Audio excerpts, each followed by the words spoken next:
You're 26 years old. Criminal justice degree from Ohio State. 3 years at a local sheriff's department. You applied to the FBI twice, got rejected the first time. The second time, they called you back. You passed the polygraph, the psychological evaluation, the background check that went back 10 years. You sat across from a panel of agents who asked you what integrity meant to you. You gave the right answer, you believed it. Quantico was 20 weeks of the hardest thing you'd ever done. You ran through mud at 5 a.m. You qualified on the range with your eyes burning from exhaustion. You learned to interview suspects, build evidence chains, think like the people you'd be hunting. You graduated on a Friday in November. Your mother cried.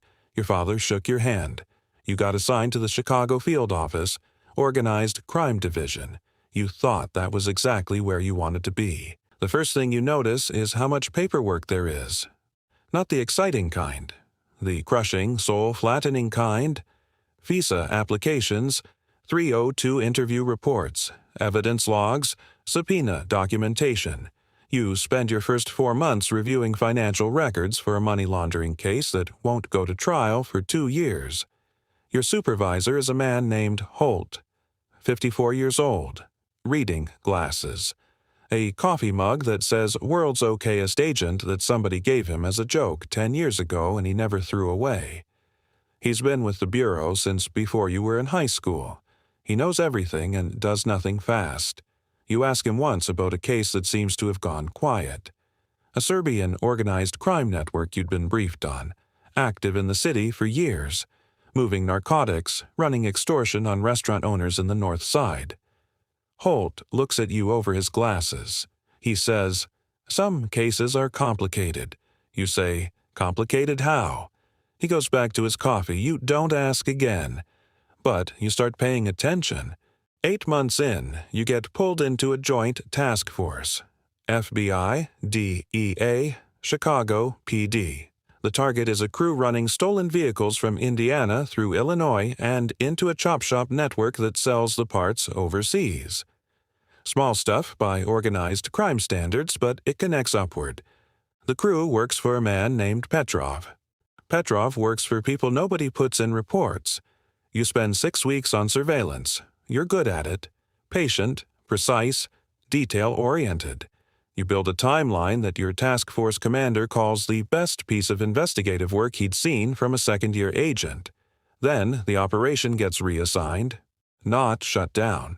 Reassigned to a different unit. The files get transferred. You never hear about it again. You ask your partner, a woman named Diaz who'd been doing this for 8 years, what happened. She says, Petrov has a lawyer whose last 3 clients were federal judges. You say, "So?" She looks at you the way adults look at children who just asked why the sky is blue. "So nothing," she says. "That's the point. You make $71,000 a year." In Chicago, that is not what it sounds like. Your apartment is a 1-bedroom in Wicker Park that costs $1,650 a month. You drive a 2017 Honda Civic with a dent in the rear quarter panel you can't afford to fix. You have $8,000 in student loans left, and a credit card that carries a balance you pay down slowly, like a slow leak in a tire you can't quite fix. Your college roommate is in finance. He just bought a house in Naperville. He posts pictures of the backyard on Instagram. His wife is pregnant. They look happy in that specific, secure way that people look when money is not something they worry about. You are not unhappy. But you are aware of distance. The distance between what you thought the job would mean and what it actually pays.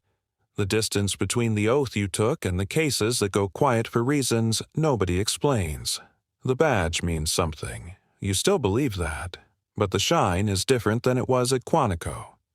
The man's name is Greco. He's not an agent. He's a consultant, technically. Retired CPD, connected to the Organized Crime Task Force through a liaison arrangement that nobody ever explains clearly. He buys you a drink at a bar on Michigan Avenue after a long briefing. He's 48, silver hair, expensive coat. He asks you about the Petrov reassignment. You say you don't talk about active investigations. He smiles, says he knows, says he's just curious if you'd noticed certain patterns, certain cases that plateau, certain arrests that don't happen even when the evidence is there. He doesn't accuse anyone, he just asks questions in that particular way that isn't really asking. You drink your beer and say you haven't noticed anything unusual. He nods like he expected you to say that. Leaves a $60 bill for 2 beers. Tells you it was good to meet you. You think about the conversation for 3 days. Greco comes back 6 weeks later. This time, it's specific. There's a man named Danny Soul, mid-level in a crew that runs gambling operations out of 2 bars on the northwest side. You've been building a case on him. Wire fraud, tax evasion, illegal gambling. He's not connected enough to have serious protection. He's just a man who is about to have a very bad year. Greco says Danny has a brother-in-law who's willing to pay for the case file to take a wrong turn. Not disappear, just slow down. Evidence that gets misfiled. A chain of custody that develops a gap. It happens. Cases fall apart for procedural reasons all the time. The prosecutors know it. The judges know it. Nobody loves it, but nobody is shocked. Your cut would be $8,000. Greco says it like he's telling you about a parking spot. Casual, factual. He watches your face while he talks. You say you need time. He says, "Sure." Danny's arraignment is in 19 days. You don't sleep well that night. You run the math in your head, not the moral math, the actual financial math. $8,000 is almost 5 months of loan payments. $8,000 is the credit card balance cleared. $8,000 is the dent in the car fixed, and 3 months of not worrying about whether you can afford to get sick. You tell yourself, no. You are sure. Then your building's heating system breaks in February. The landlord fixes it in 12 days. 12 days of space heaters and sleeping in your coat. Your sister calls and asks how you are. You say fine. She can tell you're lying. She offers to loan you money. You say no. On the 14th day, you text Greco 1 word, okay. The Danny Soul file develops a problem in evidence processing. A chain of custody form with a missing signature. Small enough to look like human error, large enough to create issues at trial. The prosecutor is frustrated. The case gets delayed, restructured, weakened. Danny eventually pleads to a misdemeanor, pays a fine, goes back to his bars. 3 days after the plea, you find a plain envelope in your gym bag. $8,000 in hundreds, banded in groups of 5.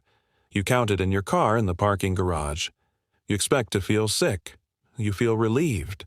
Not guilty. Relieved. That is the part that should have scared you.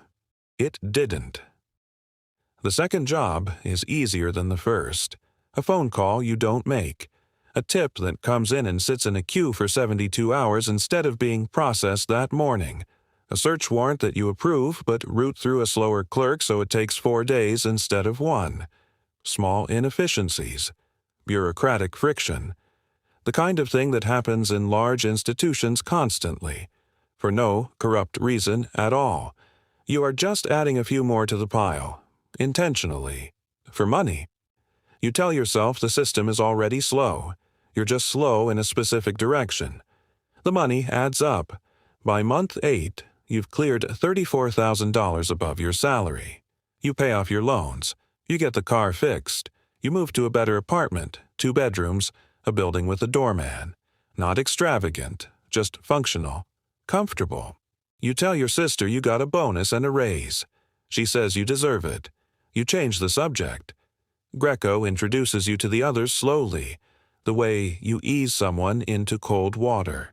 A Chicago PD sergeant named Ware. A prosecutor named Finch who steers plea deals in specific directions for specific clients. A forensic accountant at a firm that handles mob-adjacent real estate who can explain where certain money came from if anyone ever asks. They meet for dinner once a month at a private room in an Italian restaurant in River North. They talk about the Bears, about their kids, about a golf trip someone is planning for the spring. They do not talk about work. Not directly. Work is referenced the way old friends reference shared history, obliquely, with humor, as though what they are is simply a fact of life, like traffic or weather. You sit at that table for the first time in spring and realize you are not being recruited anymore. You already belong.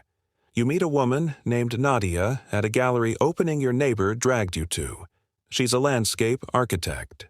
Serious eyes, dry sense of humor, allergic to small talk. You date for 3 months before she asks what you actually do day to day. You describe the job accurately but partially. The investigations, the paperwork, the courtrooms. You leave out the envelopes. She accepts it the way people accept partial truths when they don't want to know the whole one. She stays over on weekends. She notices the apartment, the car, the watch you bought yourself in January. She asks if FBI agents make good money. You say the benefits are solid. She lets it go. She trusts you. That is its own particular weight. The mistake happens on a Thursday night in October. Greco gives you a job. A wiretap authorization that needs to be delayed. Someone is monitoring a phone line connected to a restaurant on Taylor Street. The authorization renewal needs to get stuck in processing for 5 days. Long enough for certain conversations to happen without bureau ears on them. Simple. Administrative. You've done similar things 4 times before. But that week you are covering 2 other agents' caseloads while they're at a training in Quantico. You have 340 emails and 3 active court dates and a supervisor asking you daily about a separate organized crime case that the U.S. attorney is pushing. You forget the wiretap. The authorization goes through on time. The conversation the wiretap captures includes a man named Volkov saying a name. A federal name. A name of a city official who has been on Greco's payroll for 6 years. Within 48 hours, the U.S. Attorney's Office opens a public corruption investigation. Greco calls you from a number you don't recognize. His voice is calm. He says your name once. He says he knows it was an accident. He says accidents have costs. You apologize. You say it won't happen again. He says, I know it won't. Then he hangs up.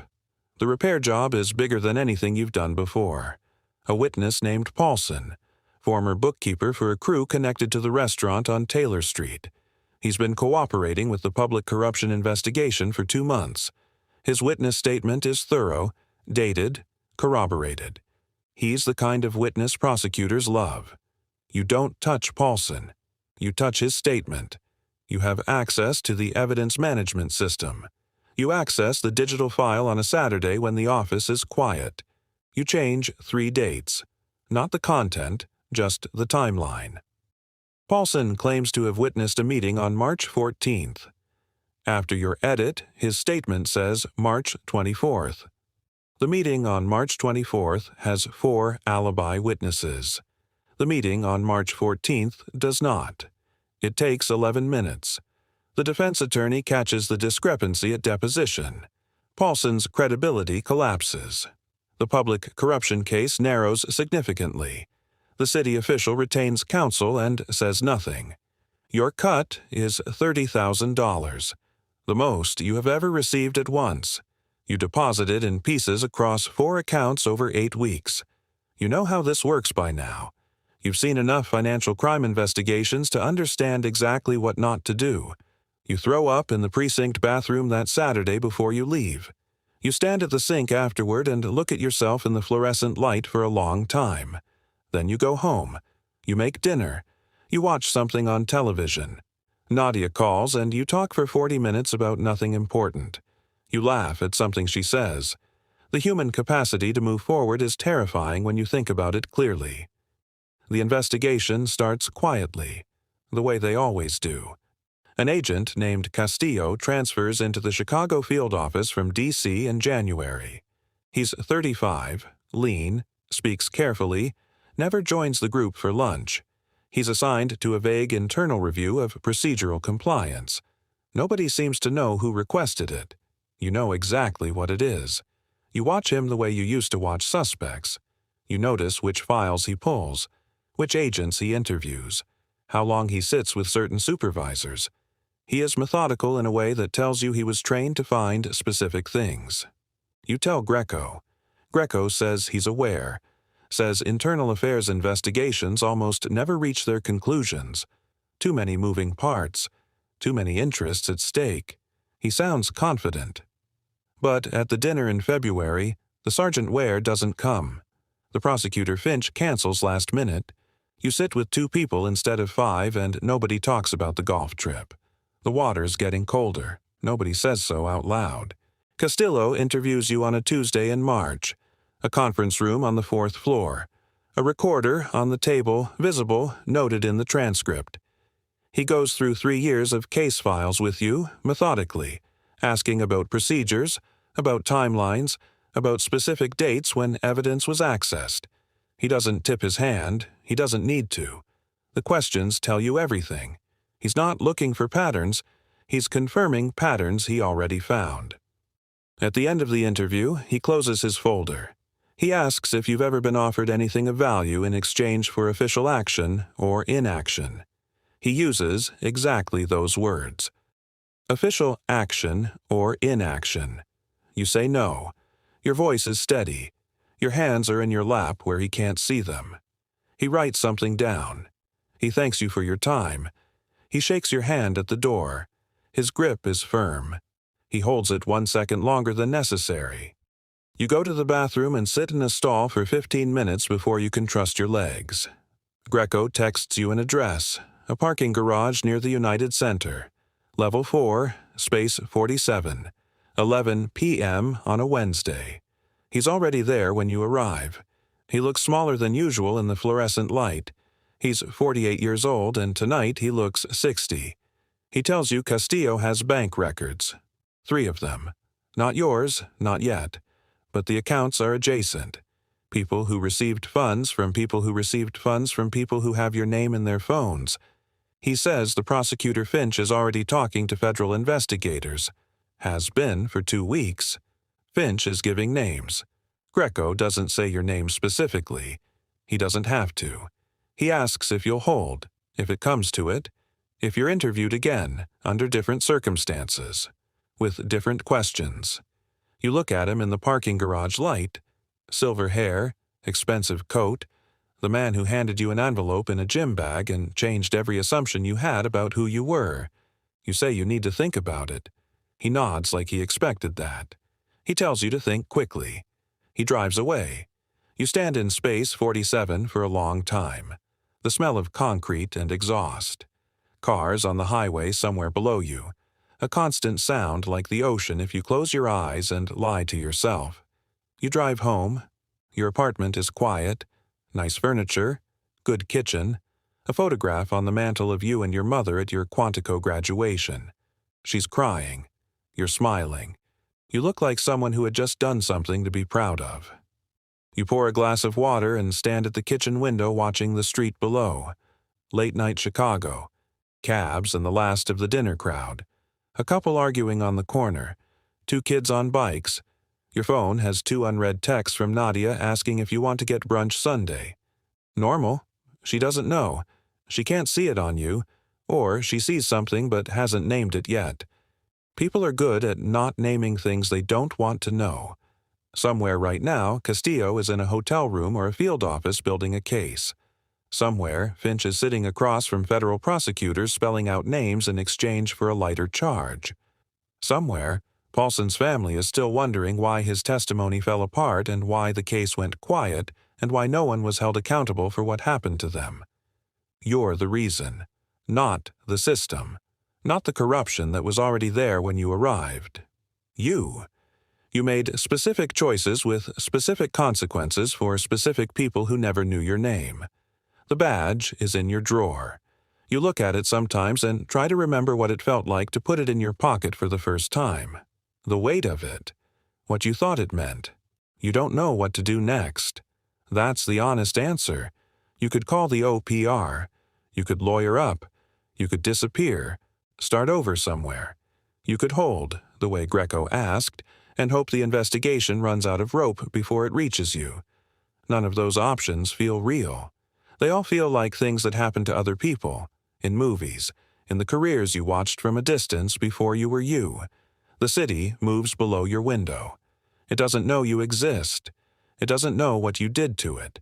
It just keeps moving, the way cities do, carrying everything inside it, the justice and the rot and all the ordinary people who live between them, trusting that someone is watching out for them. You used to be that someone. You're not sure what you are now.